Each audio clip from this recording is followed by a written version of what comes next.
जंगल में हाथी सबसे ताकतवर प्राणी था। बस इसी बात का उसे घमंड हो गया था। हाथी सीना ताने जंगल में घूम रहा था। तभी वहां से एक शेर गुजरता है। हाथी शेर को देखकर कहता है, अरे शेर, तुम्हारी इतनी हिम्मत कि तुम मुझे बिना प्रणाम किए जा रहे हो। उसकी बात सुनकर शेर कहता है, मैं तुम्हें प्रणाम क्यों करूं? तुम थोड़े ही कोई राजा हो। मेरा अपमान करते हो? मैं सर्वशक्तिमान हूँ और बलवान भी हूँ। प्रणाम करता है या सूंड से उठाकर तुझे आसमान में फेंक दूं? शेर सोच में पड़ जाता है। कहाँ से बला आ गई? ये हाथी तो घमंड में पागल हो चुका है। क्या भरोसा इसका, अगर प्रणाम नहीं किया तो सच में उठाकर फेंक भी ना दे। आजकल वैसे ही मेरे ग्रह गोचर सही नहीं चल रहे, एक शिकार तो मिलता नहीं। वैसे इसके मुंह लगना अच्छा नहीं है। इसे प्रणाम करके अपने रास्ते निकल जाता हूँ, बला टलेगी। हाथी ने कहा, उतनी देर से क्या सोच रहे हो? प्रणाम करने के लिए इतना सोचना पड़ता है क्या? शेर बोला, माफ कीजिए महाराज, गलती हो गई। प्रणाम महाराज, प्रणाम। अच्छा, अब मैं चलता हूँ। ये कहकर शेर ने वहां से अपनी जान छुड़ाई और वो चला गया। और हाथी खुश होकर चिघाड़ता हुआ आगे बढ़ता है। आगे चलते चलते हाथी को एक पेड़ के पास उछलता हुआ एक बंदर दिखता है और उसे देखकर हाथी को गुस्सा आ जाता है और वो जोर से चिल्लाता है, अरे ओ मूर्ख बंदर, इतना क्यों उछल रहा है? तुझे दिखाई नहीं दे रहा था कि मैं उधर से आ रहा था? चल मुझे प्रणाम कर, मैं सर्वशक्तिशाली हूँ।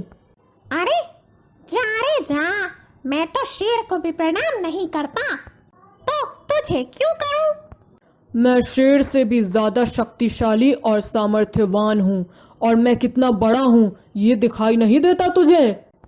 तुझे मेरा सम्मान करना चाहिए, पर यहाँ तो तू मेरा अपमान कर रहा है। मुझसे डर नहीं लगता क्या? अरे इतनी बड़ी बड़ी बातें करता है। अच्छा, ऐसा भी क्या सामर्थ्य है तुझ में? जरा मुझे भी तो बता, मैं भी तो देखूं। तू मुझे ललकार रहा है? तेरी इतनी हिम्मत? अभी बताता हूँ तुझे, रुक जा, अभी दिखाता हूँ मैं अपना सामर्थ्य। मेरा सामर्थ्य देखने के बाद तो प्रणाम करेगा ना?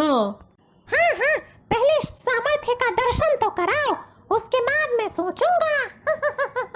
अरे तू अभी भी हंस रहा है? ठहर, ये देख अब। तभी उसकी नजर एक पेड़ पर पड़ती है। वो मोटा सा पेड़ था। हाथी एक पेड़ में अपनी सूंड भिड़ाता है और उस पेड़ को उखाड़ दूर फेंक देता है। देखा मेरा सामर्थ्य? अब प्रणाम करता है कि नहीं? चल प्रणाम कर मुझे। ये तुम्हारा सामर्थ्य है? ये तो कोई और हाथी भी आसानी से कर लेगा। जंगल में तू ही तो अकेला हाथी है नहीं, तो फिर मैं तुझे ही क्यों प्रणाम करूं? बंदर की बात सुनकर हाथी को बहुत गुस्सा आ जाता है। तो बताओ मैं ऐसा क्या करूं जिससे तुझे यकीन हो जाए कि इस पूरे जंगल में सबसे शक्तिशाली हाथी मैं ही हूँ और सामर्थ्य से पूर्ण हूँ।